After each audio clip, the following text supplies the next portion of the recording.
Welcome to the Carl B. Phillips Show, hosted by gospel music industry veteran, recording artist, songwriter, producer, radio announcer, and actor, Carl B. Phillips. Join Carl as he talks with gospel recording artists, producers, songwriters, pastors, and other creatives about music, ministry, and life. Get ready for another great conversation on the Carl B. Phillips Show. This week's guest on the Carl B. Phillips Show, gospel recording artist, singer, and songwriter, Bill Moss Jr.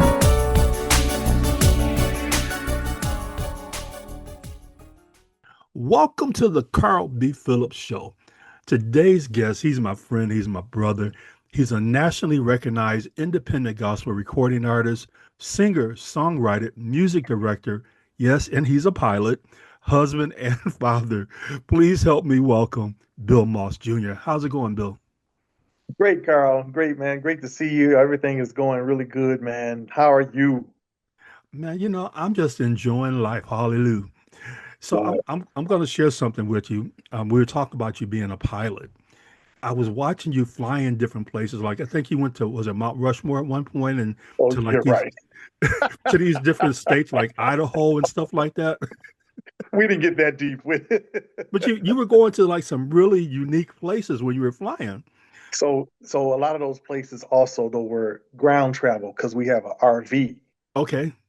and we are on a quest to do all 49 states. Okay. So the Mount Rushmore, that was the RV trip. Okay. Yeah. So you've been following your boy because I did post. So, and a lot of people were thinking these are places that I was flying to, but no, we were doing some RV trips for those longer. And then there were some things around Michigan that I posted when I was in flight. Okay. And so yep, you're on it though. So I was going to say, you inspired me to go after the 50 state goal. So you went for 49, I went for 50. And last year I hit the 50. Did you really? Yeah, I went to Hawaii last year to celebrate my 65th birthday. Oh, well, So that's amazing. I did Hawaii and I did Alaska. Now, did you drive to Alaska or did you fly to Alaska? So we've done the East Coast, we've done Midwest. The only thing we have left is the West Coast, and we're waiting until retirement because you need 4 to 6 weeks to go out there if you're doing RV. So It sounds like to me you just traveled to these places to make sure you cover them. Yeah, so like the whole joy. when I did Alaska, I flew into Portland, took the train from Portland to Seattle, then flew from Seattle to Alaska because I was just determined to hit all 50 states. Yeah, there's so many different ways to do it. Just get it done because there's so much culture that we're missing in our own country. And each state has a different culture, has different scenery. And I've just been amazed at how I go every place from St. Louis to Maine to Connecticut and see the culture. Yeah. And with an RV, you can live in that and travel at the same time. So the only part that's missing for us, Carl, is that we got to just get retired. So when we head out west, we can spend a few days out there, man. So we don't have to turn around, come back home. That's a lot of traveling to do. Turn around, come back. It is a lot. So, when you hit that Route 66 from Chicago to California? Yeah. And the only reason why I can't say all 50 is because I can't put the RV on the water to go to Hawaii. Well, you could put it on a boat and then... A lot of people do it. But a lot of people ferry their RVs over to different countries. I found that out working as a delivery specialist at General RV in Wixom, Michigan during the pandemic. I really learned that a lot of people ship their RVs over to other countries and then tour those countries. Give you some ideas once you retire. Yeah. Let's talk about something fun. If you could bring back one favorite childhood snack or candy and have a lifetime supply of it, what would it be? Man, of course, noun laters. But I've always been concerned about my teeth. So now, well, long as if we can get them where they're soft, because them hard noun laters, boy, they kept me at the dentist, and my mother was a stickler for making sure we were getting those teeth taken care of. But that was one of my favorites. But you want to know one of my all-time favorites was moon pies. Moon pies? Moon pies. I had a couple of them, Carl. The Hostess cherry pies, but they don't taste nothing like they used to taste now. Right. So I can't even go near those. But the moon pies, you catch me on a good day, I'll kill one of the moon pies. Who would have thought Bill Maher's moon pies? You asked the best questions, man. 'Cause I didn't even think about that till you made me think about it. You come home, I want some moon pies on the table when I come home from work. Don't give me Correct. no cake and peach cobbler. Give me a moon. You said favorite sweet treat, right? Yeah, just your favorite snack or candy. So moon pie is cool. Yeah. So when you talk now laters, what's your favorite flavor? That sour apple green one. The sour apple. Okay. Oh yes. Love that one. When people hear the Moss name in gospel music, they think of a powerful legacy, which includes your father, Bill Moss, and of course your aunt, Dr. Maddie Moss Clark. What does it mean to you personally to carry that legacy forward? It's a privilege. As you get older, you see how much of a privilege it really is when you take a lot for granted when you're a child growing up. But it's a privilege, man, because so many people who are still yet living, who were raised up and came up in that era of time, Mm, they've gotten older now, but it's always rewarding to hear people or see people when they come up to me and say, "Hey, your dad's music was this for me. Your mom, Essie Moss's music, still blesses me. Dr. Clark, we remember when she came to our uh, choir rehearsal, did a workshop and threw shoes. You know, they got all of the little cool, little cute stuff and the throwing shoes stuff. That ain't true, but that's another interview because she she told me was tough. exactly how that. She was tough now, but she told me exactly how that shoe got off her foot. Oh, can we hear the real story? It wasn't that she ever threw it, but we got different versions of it because you ask Dorinda, she'll say something different. Karen say something different, but I was with her in her last 10 years of her life, and Mm. I made sure I asked all of those kind of questions. Why was you so mean? We'd be traveling down we'd be on the plane going to do a workshop, and when I knew I had her to myself then, Carl, and she would let her guards down. And why would you throw shoes and purses and hit people with? She said, I ain't did none of that stuff. I kicked my foot up. And when I kicked my foot up, my shoe was loose and it flew.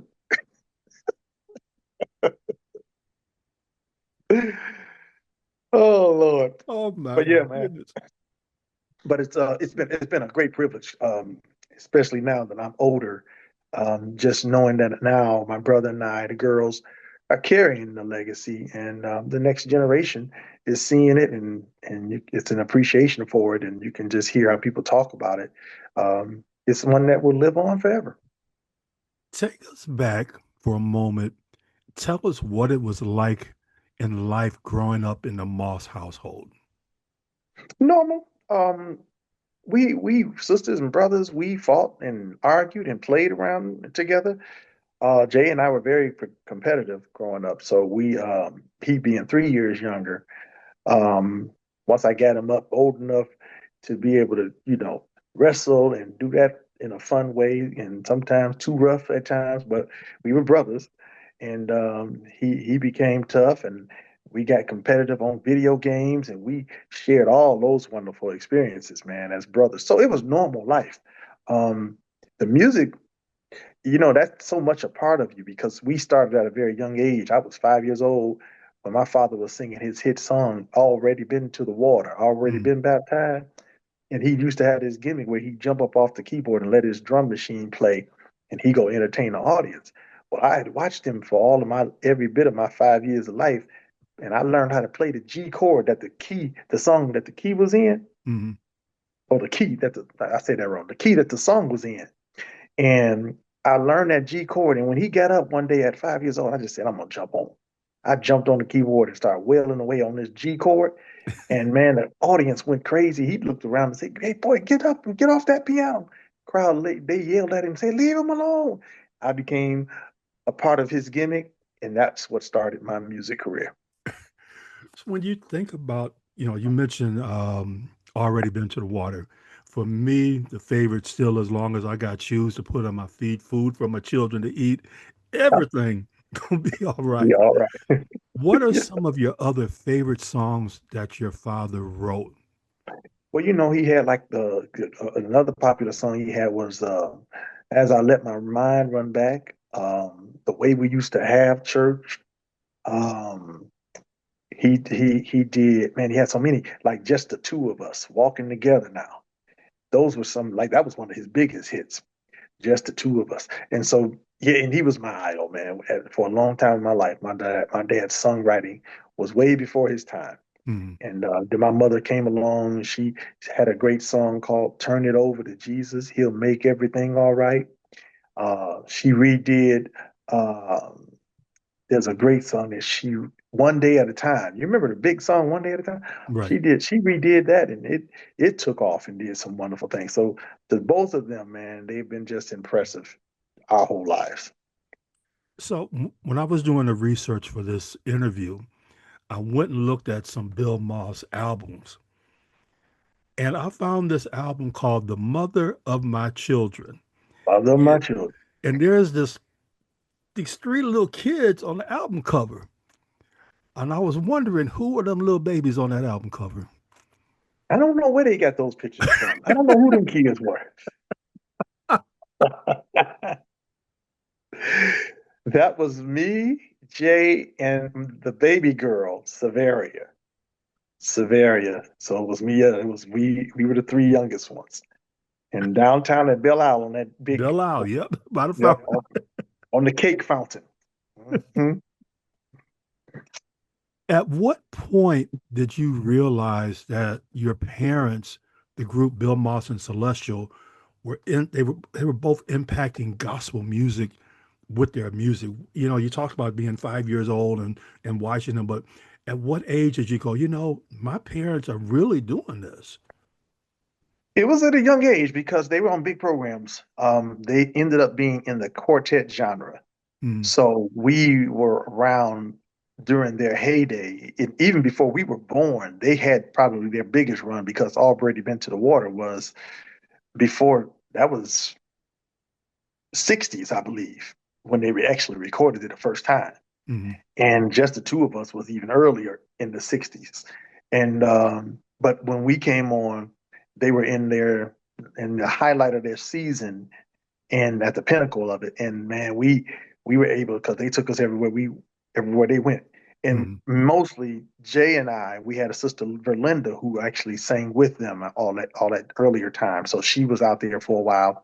But when Jay and I started growing up in those 70s, man, we were everywhere and we got to learn about the Slim and the Supreme Angels, the Violineers, the Keynotes, the Mighty Clowns of Joy, because they were Shirley Caesar. They were on shows with those kind of acts all mm. the time. And so we were touring across the country at those quartet shows with them. We developed a deep appreciation for quartet music. I recently was doing some studying on that golden era of gospel music, which your parents, from what you're saying, were a part of that golden era with the quartets and those groups from that era. You talk about being on the road with them. How were you able to capture what you learned from them as you began to mature and going down the path? For example, you and your brother becoming the Moss brothers. How did you take what you learned from your parents to put it into the Moss brothers? That's a good question. You emulate your parents, and most children do. Um, Whatever they see their parents doing, whether it's a policeman, a fireman, a doctor, lawyer, they emulate that. They have that admirable eye, and so we had that. We come off the road, Jay and I. We would be in the basement with our little trucks. We had these vans that looked like quartet vans, and we had blocks. These square blocks was the instruments. We go from place to place traveling with our vans, and we get to the program. We take out our blocks and set up all instruments and microphones, and then we would imitate doing a program or a concert. Jay would be the violinaires. I might be Slim, and we would rarely be Bill Moss and the Celestials, but we would be.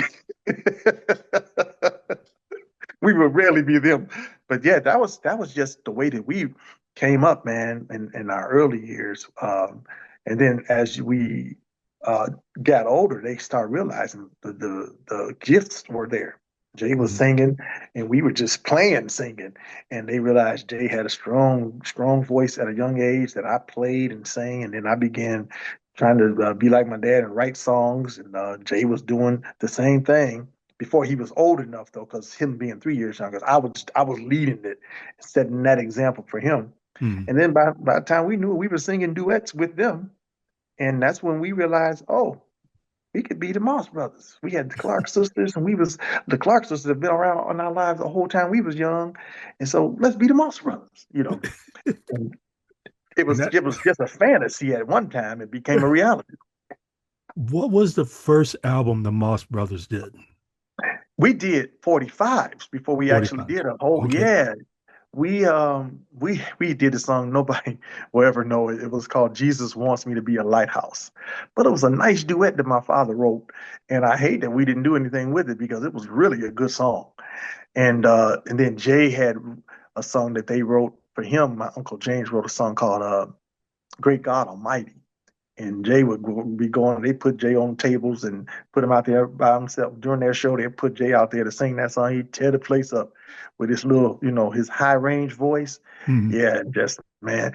So, and then as we got older, they in our teens, I think maybe 16 and 13 or 15 and 12 was our first major production. My mother was on Atlanta International Records, and we were a guest appearance. We did two songs on her record, and then Atlanta International Records signed the Moss Brothers, and we did two complete albums, and that was a good run for us.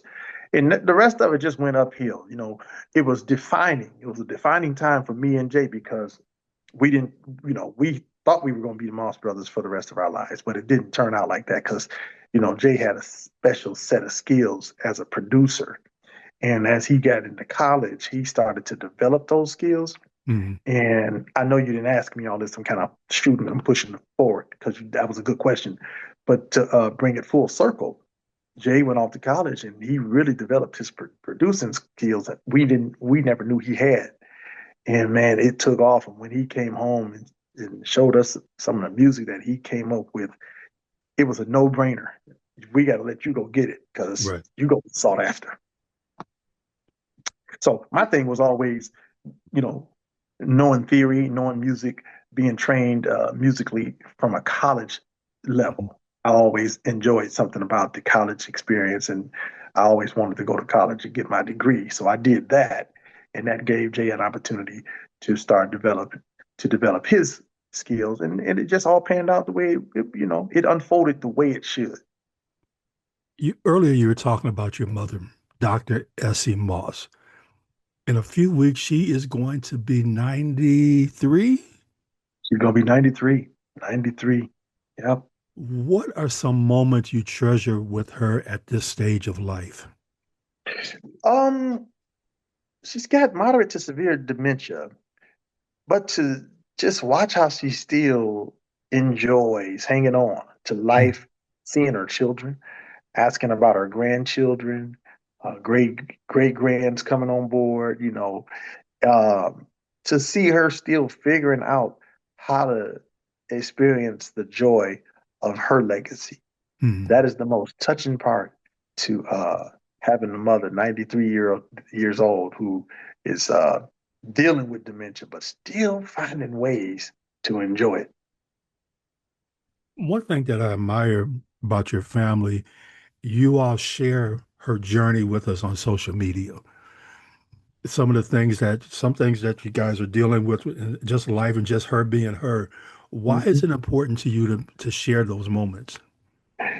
Because you know how it goes. Once they're gone, you don't get those moments back. So you got pictures, which are what we call lifetime memories. Mm. So we got now these sophisticated instruments, cell phones that can really give you good, accurate, clear, high definition pictures. So these will be ways that we'll always have her present. Even once the Lord calls her, we'll always be able to look back at those moments of joy, and her spirit will always be with you. And another thing I did with that was that before, because I saw her starting to decline in terms of her memory. So one of the Mm, things I would do is ask her some very poignant questions, Carl, about lifestyle in Montgomery, Alabama, when uh, segregation was bad, and just to get an idea, let her get a real story, because we only really know about what we read, right. and what they put out there in the movies. And I asked my mother those questions, was it really like this, and was it really like that? And the truths were, no, it wasn't what they depict in the movies. It was they learned how to build houses. My uncles, my granddad, they built a whole community. It's where they grew up at, Mm, where my mother grew up at. And I said, did y'all have problems with the white folks coming in and doing what we see this, on TV? No problems at all. They stayed on their side. We stayed on our side, and life was beautiful. That was amazing for me to hear that, because in school I was taught something else, right. you know. But yeah, man. So that's one of the reasons why I asked her those questions, so I could get the real accurate depiction of how life was for her. And speaking to you, again, we're talking about the Moss legacy and how powerful it is, the family impact from your parents. And I know family is a major part of who you are, not just in music, but in everyday life. How has your family helped keep you grounded and balanced in music and ministry? Um, you mean as a whole, or just my Just immediate overall, family? Just overall, your personal family, my personal your family, yeah, wife, my your wife, kids. my children, yeah. Um, because they know what it means to me. My wife enjoys that aspect of what I do. It's impressive to her, so she's a strong support, because she likes the sound. She likes the music I produce. She likes the way I sing. My children are the same. Um, I wanted them to be a little bit more musically inclined, but the oldest one, my oldest daughter, she is uh, not that, but she's a strong support of hearing her dad, and and embracing her family. So she's very much that, which she's married, and she's got we got a grandson coming. But and then my youngest daughter, she's a musician already. She just graduated from FAMU, and she's fluent in cello and piano. She sings. So yeah, that makes you feel good when one of your children can do it. Now Jay's two sons, they don't do neither one of those. They don't sing, no play. No part of that music thing. No part. You But talked yeah, about your youngest daughter graduating recently. yeah. What was that moment like for you as a father to see your baby girl graduate? Just excitement, exhilarating. It was joy, because and that let me know that she listened, and she was grasping the things that we taught, and what she saw, the examples, and it's been it's been it's the journey that I think every young person should have. They should go to school and learn some type of trade, or get into a college to develop a set of skills, because that's something that you'll be able to take with you throughout life. And Mm, so now she's equipped. And now, I love the story about how the eagle, when the eagle makes the mother eagle makes the nest, she makes it, and it's thorny at the bottom, but she brings in cushion while the chicks are young, and they're not exposed to those thorns. But when she's ready for them to go, she pulls all those cushions, the cotton and the soft stuff. She pulls all that out the nest and flings it out into the wind, exposing the thorns, so that those young ones now have to force themselves out of the nest. And the only way they they they get out in the real world and learn is that they have to fly. mm. Once the mother pushes them out, that they got to flap their wings if they don't want to crash and burn. You Wow. know, that's yeah. So speaking of nests, are you and your wife empty nesters now? Yes, we are. Yeah, and How we does love that feel? it. We love it. We just love it. Kids take a lot of work. They take a lot out of you. They're expensive. And when they get into those adolescent zones, They're hard to deal with.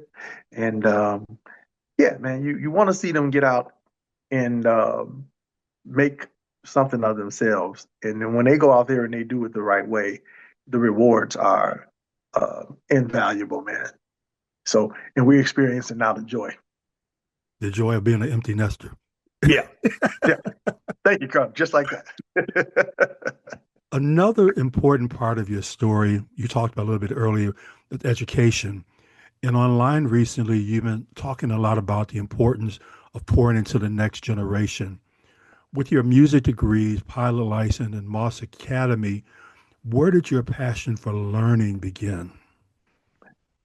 Just always wanting to I was always inquisitive and curious. Mm-hmm. And even in my days of school, when I didn't like studying and doing homework, Mm-hmm. I was always bright and intelligent. My teachers would tell my mother, he's bright, he's so intelligent. He just won't sit down and stop playing, and he won't do his homework. And but I was learning the whole time. And when people are teaching, just like when I hear you talking, I'm gathering and I'm absorbing what you're saying. But now, I didn't like going home doing the homework. Mm-hmm. But somehow I managed to get through college with that same mentality. But if you are absorbing it and you're taking the advice of those who are leading you, you'll end up on the right foot. One thing that you and I share, especially as I've gotten older, and you talked about this, you've posted about this recently, again, the importance of passing information to the next generation. Why is that such a meaningful responsibility for you at this point of your life? I pay attention to youth, especially youth who I'm able to make an impact on, that I see who might not be getting the proper opportunity to grow, change, and develop, or to learn a deeper understanding of what our generation did to pave the way Mm-hmm. for them. So I don't want young people to get lost in to being an overnight success on social media, skipping over all of the stepping stones that are out there for you in life, and you miss each level of each stepping stone. Mm-hmm. Twinkie told me one day when she and I was having a first cousin bond conversation, and she said, "Don't rush to cross over your stepping stones." Wow.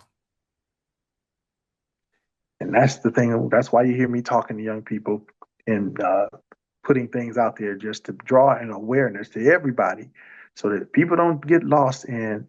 You hear people saying it's time to just give it to them. You older, you just let them have it, and you trying to do stuff, you're forcing. No, you're not. No, you're not. That's the reason why Frankie Beverly had an audience all the way up until the day he died, because his audience grew with him. Right. And that audience took their grandkids and their great grandkids to his concerts so that they can learn an appreciation for what magic he brought to the stage. And when you have that, you provide a pathway in for these kids to take. And if you're in the church as a musician and you don't know the songs of the church, you're gonna be lost. Yeah, I think you bring up a good point because being older, I hear a lot of times these young musicians don't know such and such songs. And I tell people those songs are 40 years old. These kids are 20. How do you expect them to know them if somebody don't show them or teach them?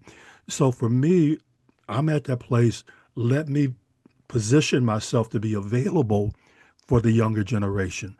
Some people get offended being called Unc. Call me Unc. You know what I'm saying? Mhm. And I don't know if you feel that way about Yeah, being available for them and yeah. not Well, critical of them, but just available. yeah. I mean, and you've been following, so you've seen my affectionate or affection towards them. You've seen that with the stuff that I post is because I want to save. I want to keep them from uh, falling off of a cliff, or going down a pathway where the bridge was never put in place, and then they keep on down that pathway and fall off the cliff. It's I going to think, be our fault. and I definitely agree. If we don't pour into the generation, Bill, look realistically, does our generation have another 20 years to pour into people? I mean, realistically, I'm Right. 65. Will I at 85 years old, will I be able to pour into somebody if God lets me live that long?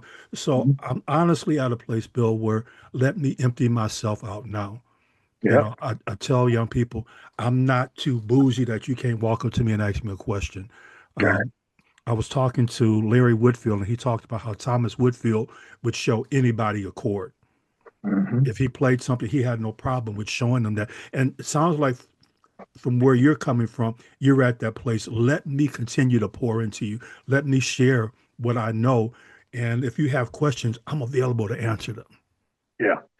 Yeah, because it can be very misleading. What's on Instagram, what's on TikTok are the very gifted.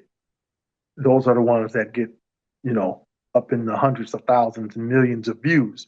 And so it's a misconception because the average person, the average young musician, not going to be that good.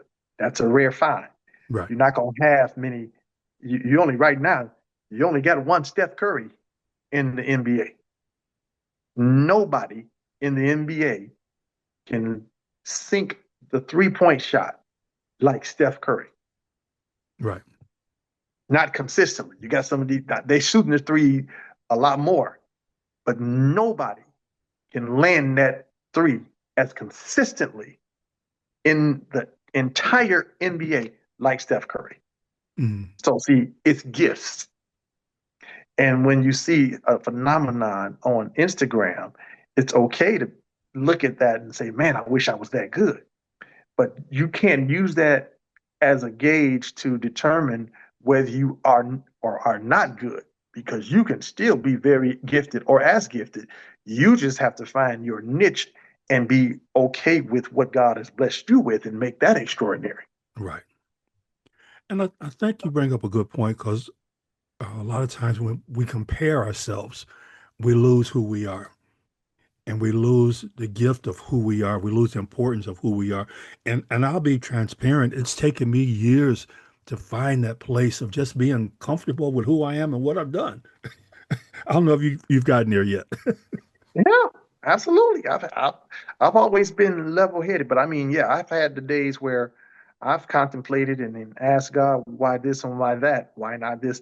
And every time I've got into that space, God has shown me, do you have the things that you want in life? Yes.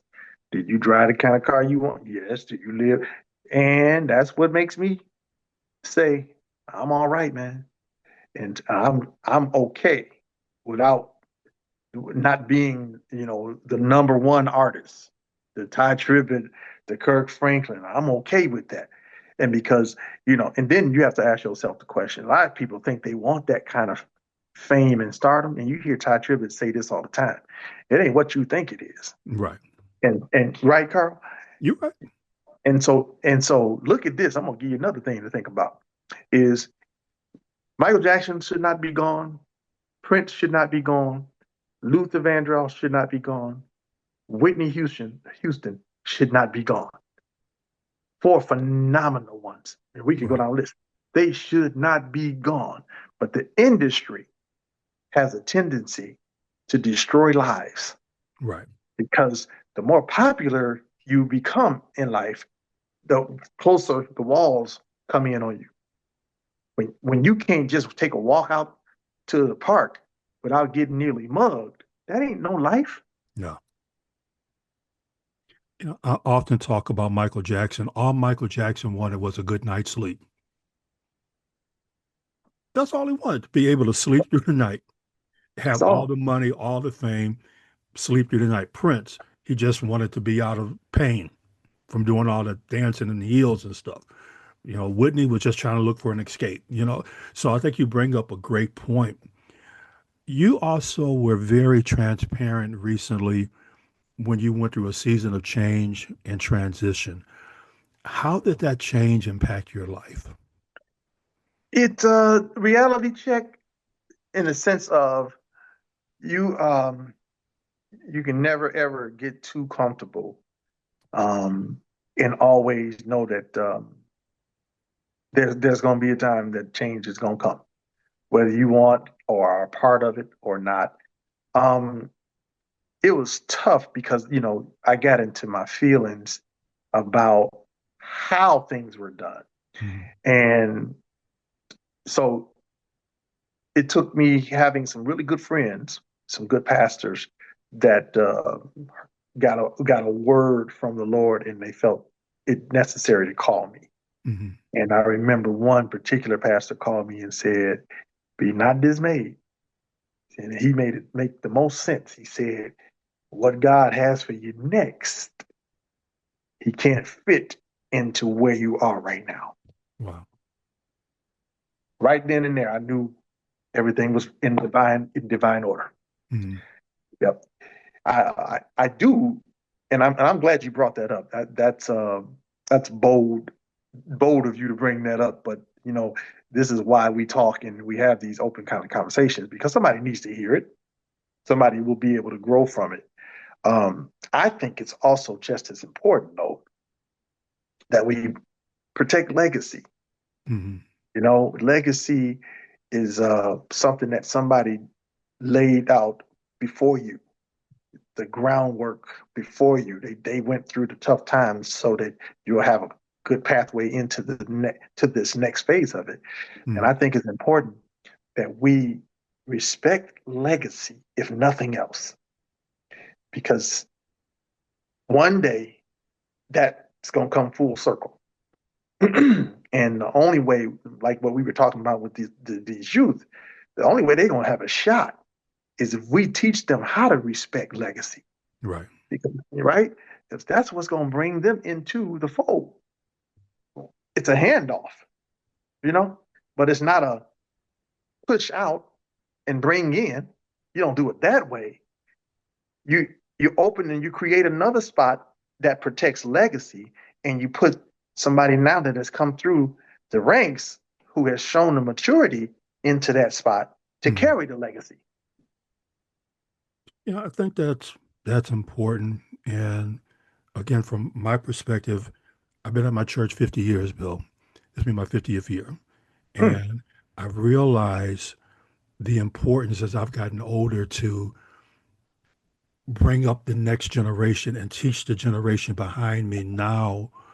This is how we did it back then, but also put them in a place, like you said, where I can allow them to grow while I can still pour into them. right. When you, again, back to the change that you went through, what helped you to begin to heal? You mentioned the pastors. What helped you to kind of, let me pick up the pieces and let me move forward? It, what was that place of acceptance like? Okay, it's time for me to move forward. What was that When I, like for you? what helped me, Carl, was of course having the unyielding support of my wife Mm, and my family. That was number one. But then you have, like when I posted that one time, one of those particular videos that you're talking about, the people who chimed in and had something to say that I knew they were careful about and that they had prayed about before they said it to me. mm, The encouragement of friends and people who are real in your life, that was one of the biggest influences to help me stay grounded and keep me with hope.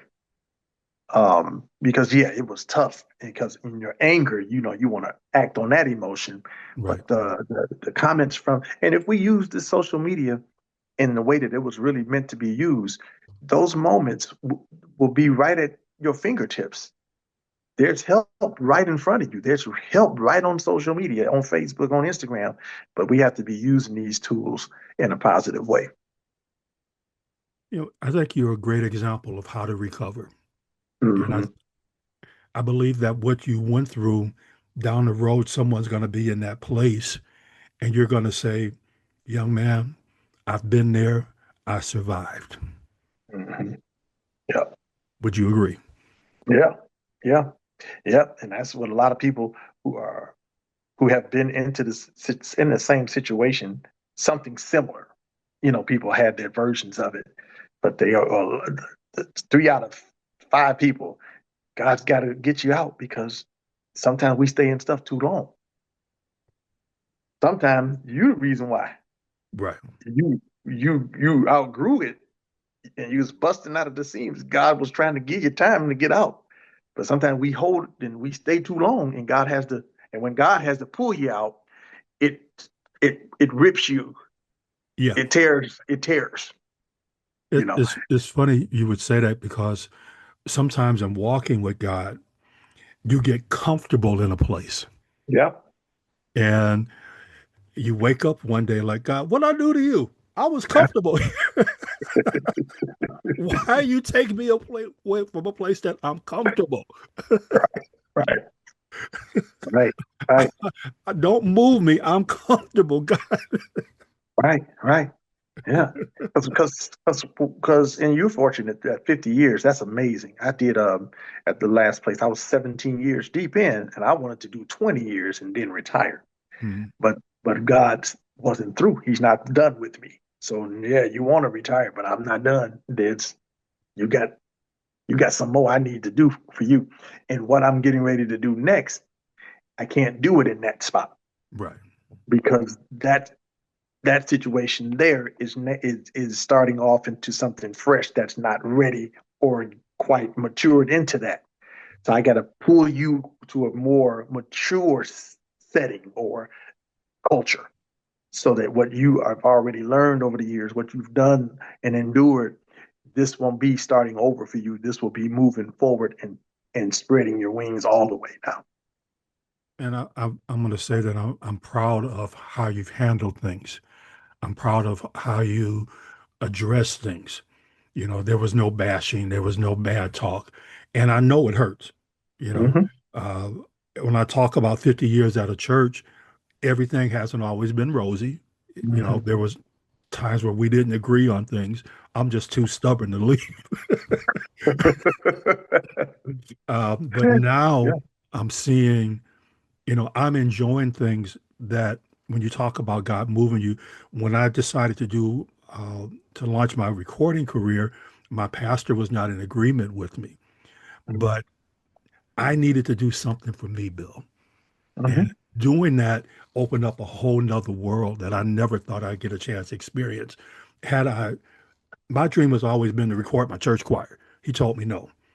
So I'm like, okay, let me go out and do something. I'm going to do something. And I'm glad that I did. And I think when I hear you talk, I hear that in your voice now. I'm glad that God kicked me out. Yeah, that's good. That's pretty much very similar to the track that I was on, and I've watched you and your commitment down through the years. Definitely, it's it's honorable, and I know that it comes with blessings as well as cursing Right. because you probably had a couple more places that God would have you been able to really use you immensely, but because we commit to and we feel like I've been serving here, I want to stay here and support this because this is what I where I put all of my my seeds at. Yeah, but sometimes we stand too long, Right. and then God has to rip us out, and it hurts because the ripping. Because you're again, you're comfortable. Your Yeah, relationships are here, your friendships are here. yeah. And I'm also learning as you Carl, get older, before you say that, hold that point. Your friends are there, your relationships there, but your legacy your is legacy there. is here. Yes. That's the part that you're trying to safeguard is your Yes. legacy. And that's what Reginald Sharp over in Fellowship in Chicago, he's got it. And he's going to have his ups and downs too. But right now, that young man is very impressive because he honors legacy. And that's the reason why God is blessing him right now. Doesn't make him perfect, but what I do see that he's got right is he knows that Clay Evans left a legacy Right. for people like him, and he's honoring that while yet moving it forward. So that's one lesson he won't have to learn because he's got that one now. I think you bring up another interesting point when you talk legacy, because right now, a lot of our churches, the generals are passing on, and there's a lot of new pastors coming on the scene. Even my church, my pastor passed about 4 or 5 years ago. Now his son is my pastor. So now we're dealing with that legacy of making sure we keep the legacy in place. Like I have to teach the church the legacy of the music that I've done over the years, the legacy of music that come out of the church, the legacy of having Dr. Mattie Moss Clark come to our church for 10 years to sing, the legacy Yeah. of having Dorinda come in. This are different legacy things. So I grasp that legacy part. And, Mhm. as I said, as we get older, it's important legacy. But I'm also learning how to do interviews like we're doing now, because this Yeah. is legacy. This is Hmm. recorded legacy. 10 years from now, somebody can go back, let me listen to the interview that Bill and Carl did together. Yeah. That to me is legacy. Yeah. That's it. That's it.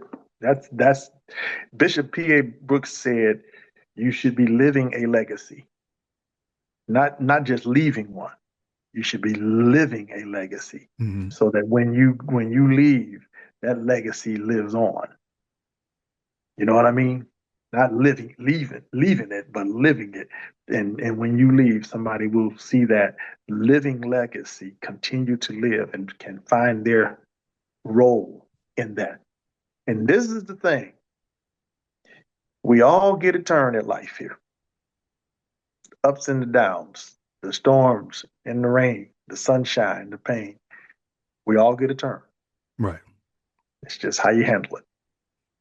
What is the saying? When you pass, what is the dash going to say between the time you were born and the time that you die? And Yeah. I'm honestly at a place where when I pass, they say, what did Carl do? He lived. He Yeah. lived life. Yeah. Yeah. You've been an inspiration to all of us. You have managed to, on the local level, before I saw you even expand, it was Carl, city of Detroit. And we never, ever not wanted to do anything that you asked for us to do throughout radio.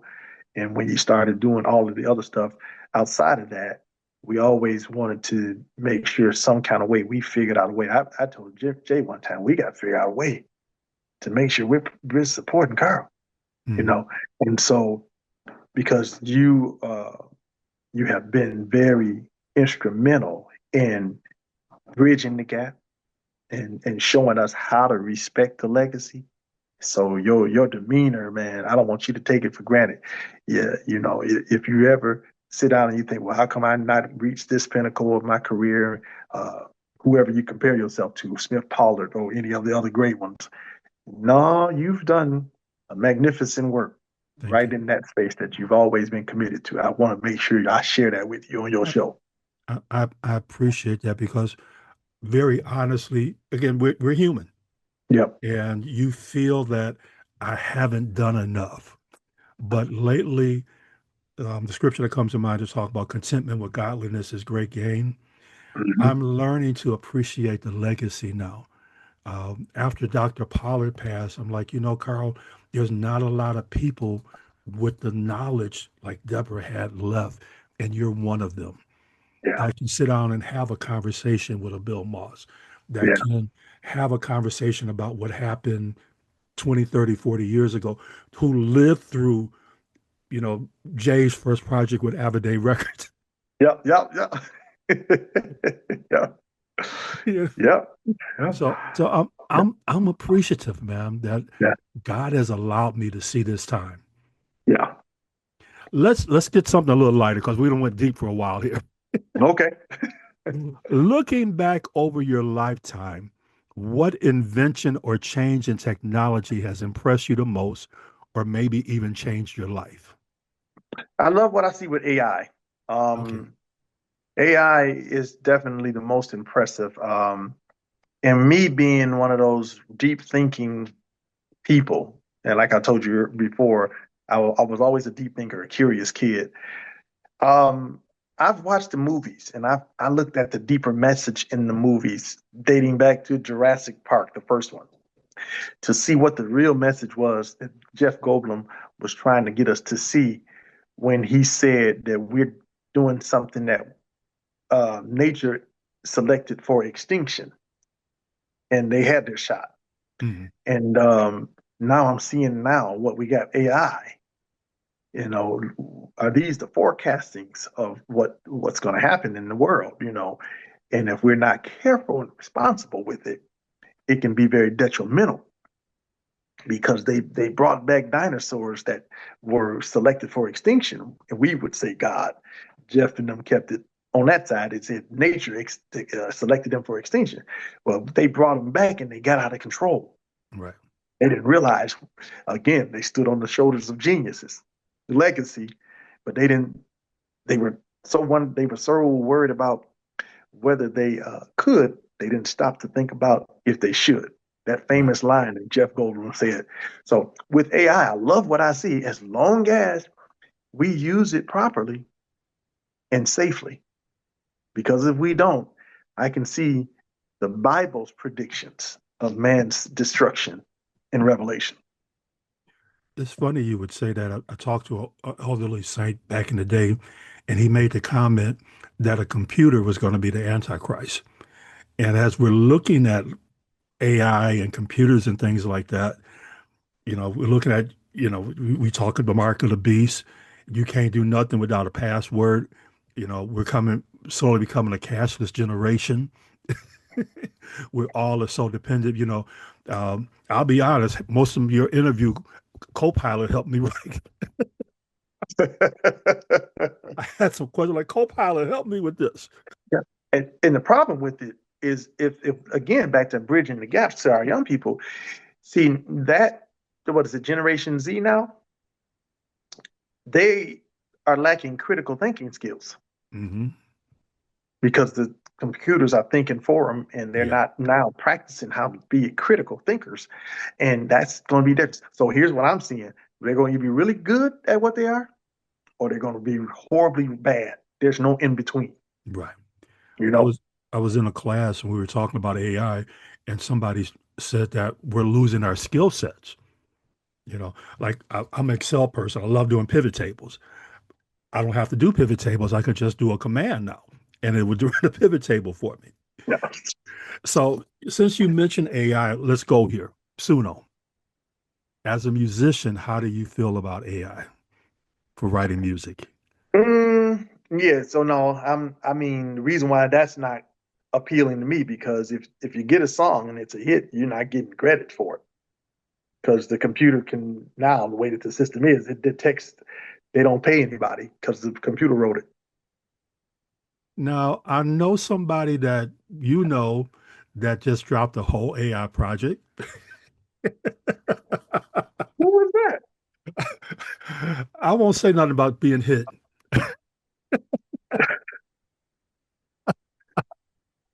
There's so many people doing it. I would like to know who that is. But, but go ahead. Well, I mean, I've even experimented with it. Yeah. I've done like about 50 songs using AI. I don't know what I want to do with it, but Mhm. it's allowing me an opportunity to be creative and just try different things and come up with different ways, because of, like you said, the payment of it. I'm like, do I just drop some music because I've done it and just whatever Yeah, happens, happens? Because another reality part of the industry, ain't nobody making money off of the music we put out now. Let's be real. that's true. That's Streaming, true. we Yeah, ain't making no. You spend $2,000 on a song. that's right. I was telling somebody one year my BMI came to maybe $30. I was making about $6 a quarter when I spent Yep. 2,000 on the song. Those days over. Those days over.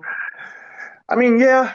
Uh, I just think that they definitely can control it more, and I Mhm. think writers should keep writing because when you do write and you get a good when you get a good song and it's a hit, the computerized systems have even now a better detecting system. And, where they used to wouldn't, like radio stations, this, if they didn't report, you ain't getting paid. Right. So it's hard to get around that now. Right. Because when your record gets on any airway and the computer is listening, you getting your credit. Right. So, but nowadays, just trying to get into radio, that's a whole nother story. well, but that's why people are pushing Spotify. Get your stuff going on Spotify. Get it heavy and hot on Spotify, because those spins produce revenue. In radio, who told me? Randy Miles. She told me, she said, what dictates what we play now, Bill, is what we hear getting hot on Spotify. So she said years ago, she told me a few years ago, she said, get something hot on Spotify, because we go there to find out what's hot. Then we pull that to radio. Right. That's how it's flipped. I mean, there's the component of the curated playlist, trying to land on those again. You can get 20,000 streams like on Apple Music if you hit the right curated playlist, but trying to create the buzz for radio to pick you up, it's just so much involved in it now. It's not like back in the days of old where you put an album out, you go across, these churches, you sell them and stuff, or CDs. Them days is gone. Yeah. Yeah. Oh, yeah. That climate and is changing. there's so much music now, so it's so competitive. Yeah. Yeah. Speaking of music, when did you find your voice as a solo recording artist? Once Jay decided he was going to do his thing, I went on and got into college. And because like I said, I wanted to just be good at music and know theory, be able to read music. And I had an appreciation for classical. So I spent time in my college years honing that gift. I wanted to be able to teach it with my school. I taught it at my aunt's school. She was like that as well. She was about teaching and knowing how to be technical with music. So when Twinkie went off to do her thing, I got under my aunt's wings because I loved what she brought to the table as a directress, as a workshop clinician. And then because I still had gifts, my love and affection grew for the church. Okay. I spent 11 years at Greater Mitchell Temple, Church of God in Christ, with Bishop Sheard over there.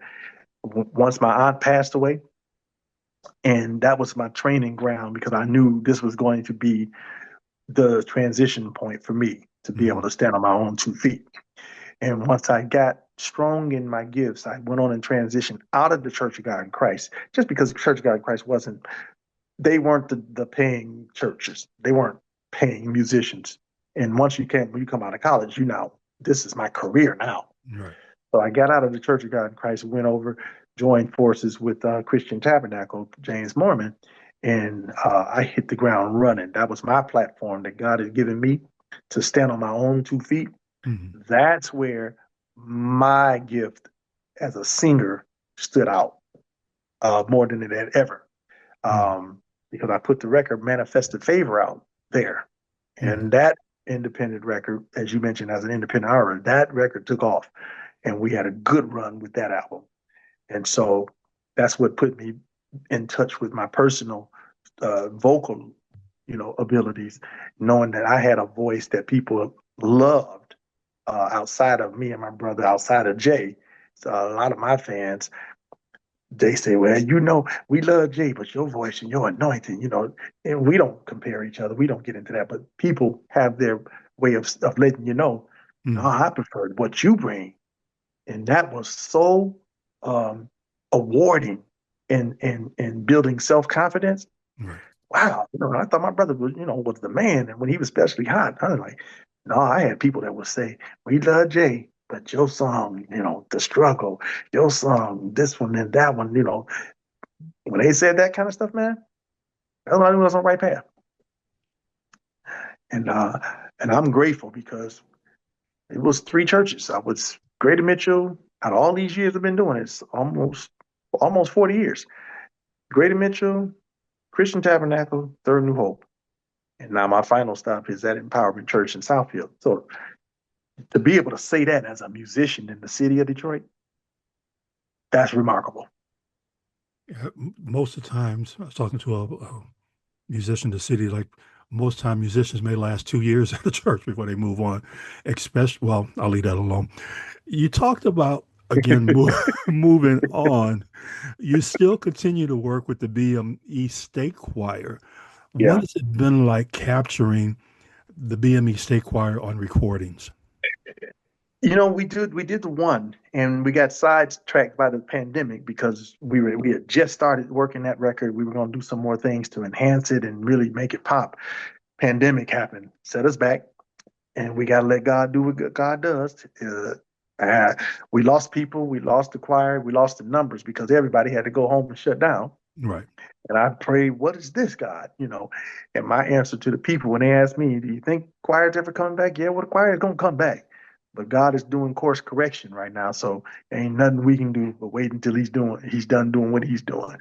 So, but BME is bouncing back. It's been 10 years as the music president of this, in the state choir. Uh, and it's been quite the journey because we've learned a lot through the pandemic, and now we're coming back strong. And this is an election year, so we're gonna see what God has going forward. I'm on board if they want to keep me on as president because there's a new season ahead, and I feel like we're gonna make another really strong market. We'll get another opportunity to do that thing again. Now, you have not been sitting down. You've been busy. Mhm. There's a song by your cousin, Jackie Clark Chisholm. Bless him continually. I love the song. Oh yes, What was that collaboration like with Jackie? because that song just was just sitting on the shelf. I got a few that's just sitting on the shelf, and sometimes they'll just sit until you find the right moment, the right person.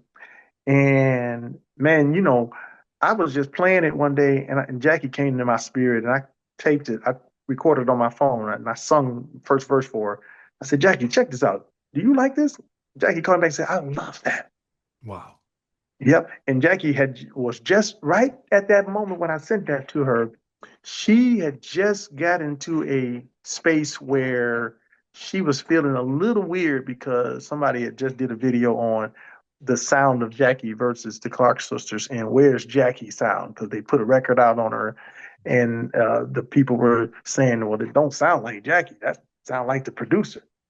And Jackie she was despondent, and she said, I need a song that sounds like me. And I said, Jackie, well, you are the sound of the Clark sisters. And a lot of people don't understand where that sound came from. But when you go back, if you look at what you got with the girls, Jackie is the oldest one. Right. And she's older than them by some years. Twinkie's right behind her. But Jackie was the one who they emulated. You know how it is with kids, little Right. sisters and brothers, they emulate big sisters and big sisters, right? So they emulated Jackie, and Jackie had the sound of the Clark sisters. Wow. That's what they emulated. And that's where that sound came from. So when you put Jackie's voice out there, it's almost like the uniqueness of an Anita Baker, Mhm. that kind of sound, or Sade. So I said, Jackie, what we're gonna do is you don't have to be competing with the squally stuff. You don't have to be doing the churchy Kojic squall push. We ain't gonna do that on this. Okay. We're gonna let that Sade, Anita Baker unique quality sit out front. And when we put it out there, you were right. A lot of people. I was looking on her Instagram the other day. A lot of people said the same thing you said. I absolutely love that song. One thing I love about Jackie, she'll tell you, I'm responsible for the Clark sister sound because I hold the bottom down. And she's just putting it nicely by saying it like that. Because yeah, and she's saying that, but she's also saying I'm responsible because I'm the one who they emulated. Besides their mother, we all know that Twinkie held the bottom down, but Right. Jackie had the sound. See, that's history right there that people don't know about. That's right. Now, there's another new song out called Run This Race. What's the story and inspiration behind that song? We got to get behind that one. We got to really get. I just put a soft touch out there to see who responds to the people that are loving it. So I really got to get this industry thing figured out so we can get that one up there, Carl. You got to help me with that because that song came from a song that my father and mom recorded years ago, and I said I got to redo it. Um, and it's been different versions because it's one of those old standard kind of hymns. What do they call them now? What do they call them when you can't find the writer? Public Uh, domain. Public domain kind of songs. So they redid it, and my father put his touch on it. My mom and dad put their touch on it. So we grabbed it. Me and my producer grabbed it and said, "Let's do another upgrade." And we put our touch on it, man. And yeah, that's a great song, man. So expect to hear more about that. I said, I love this song. You talked about your producer. Who did you work with on the song to help bring it to life? Ernest Tolbert is one of my main producers that I go to. When we did Manifest the Favor, he was the man behind the arrangements. And he also worked heavily with CC Winans during a time period. He was CC's MD. Mm, But he has a strong gift, a strong anointing. And, sometimes you just got to find that right person that meshes well with you. right. But yeah, that's that. And Ernest Tolbert is an extraordinary musician. Look him up if anybody's looking, and he's well known around the city. Yep, Bill, I know we've talked about a whole lot tonight. yep. As you look ahead, what's next for Bill Moss Jr.? Where God has me at now. I've Besides signed on retirement? now. Yeah, well, yeah. My wife and I, we are looking for retirement. Um, but I was telling because my wife, she's going to be done when she stops because she's a pharmacist, and so she's done her share of work, labor. This kind of career, I was telling her, we really don't ever stop. We just do it the fun way. And so when I took on the new position as music and fine arts director at Empowerment Church, uh, this church is all about the stuff that I love to do in terms of cultivating people, building teams, cohesiveness, and then watching growth. I love seeing churches grow because I feel like that's when I know I'm doing a good job at what I'm Mm, doing because we're drawing people, not to me, but we're drawing people to God. right. And there's nothing more fulfilling than that. Carl, that's one of the other reasons why I didn't go full blown into the industry because I don't like the industry like that. It's too much entertainment. I'm not knocking it, but that entertainment that ain't what I'm fulfilled by. It's when I know I've helped somebody through these songs, these lyrics. Right. And these lyrics were written for the purpose of helping somebody and not stirring them emotionally. You know what I mean? So Right. that the entertainment thing was never my thing. Yeah, a lot of artists who I talk to is like, I just want to put music out to bless people. I don't want to go on stage. I don't want to do this. I don't want to do that. You were talking about, trying to promote the music. People don't understand what's involved, traveling different places, being on different shows, shaking hands with people and all that kind of stuff. It's draining. Training. We just talked about it. We just talked about the Michael Jacksons, the Princes, and that's and when I was doing Manifested Favor, that's all we did was travel all over. And after every set, we in a line signing autographs, a line of people, and you got to keep going into that line, and then you're exhausted. But Yeah. then people don't know how to give you your space, and they don't mean no harm. And if you don't address them, their feelings are hurt. And I'm a soft-hearted person. I don't feel good about going home feeling like I hurt somebody's feelings on a night where it's supposed to be joy. I used to hate you be someplace holding up your CDs and people walk another way. They don't even look at you. You can't worry about that. Like, I don't like that rejection either. it's hard. I was at a church and woman walked up. She said, "Is that the CD from the pastor preaching this morning?" I'm like, "No, ma'am, this is my CD." Oh, okay. And she walked away. Oh, they're cruel like that. Back in the day, my mother, they were all LPs. My Right. mother would walk before those shows that I told you, Violinaires, Slim and the Supreme Angels, Mighty Clouds of Joy. Before the programs would start, all of the artists who really wanted to hustle would walk the aisles with their records. Wow. My mother knew how to hold 5 LPs in her hand and go around Bill Moss and the Celestials. She would make more money before she even hit the floor singing. She would make more money selling records than she would for performance. Wow. My mother hustled like that. And you know what, Carl? The reason why I know I was right there watching her do it. But those records went home with people, and to this day now with this social media, I get people calling me saying, hey, I still have my LPs from your mother and father back in the 70s. Wow. Yes, it's a blessing, man. It's a Yeah. blessing. So tell me, where can people follow you and where can they get your music? Just follow me, man. I'm nothing interested. I'm nothing exotic or out of the ordinary. Bill Moss Jr. on Facebook, 4BMJ on IG, 4BMJ on TikTok. It's simple. That's It's Bill real Moss Jr. Bill Moss Jr. I have enjoyed this conversation, and I tried to warn you that Yep. it can go long sometimes. But I think this was a great conversation. I'm so honored to have the time to spend with you. Before we close, would you speak to someone who may be facing a difficult transition and encourage them to keep running their race? I got a song on my first record that's called The Struggle. And the lyrics simply say, where am I now, this place of loneliness? I've been there before.